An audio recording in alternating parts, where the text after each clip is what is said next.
So a lot of cars have these quick release connectors, fuel line connectors, squeezy type, so you squeeze them out here and you pull them out.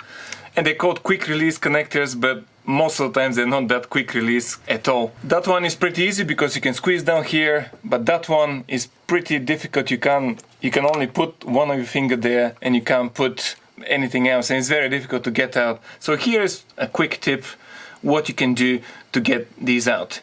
So if you have long nose pliers and you have two nuts, so you can put them on top of the long nose pliers like that, one and the other. Use electric tape, undo a little bit and wrap it around.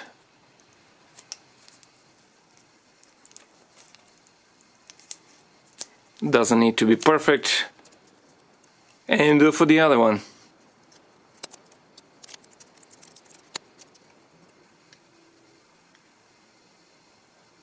Now with these two nuts, you can squeeze it on the side. I'm trying to do it on the camera, so it's a bit more difficult. You squeeze it and you can pull it out. There we go.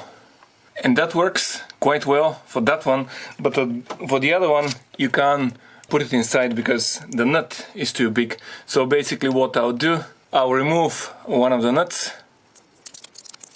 One of the nuts is missing, so you don't need both, you just need one to push on that side. You put it inside, squeeze it, hopefully one can see, and then pull the cable.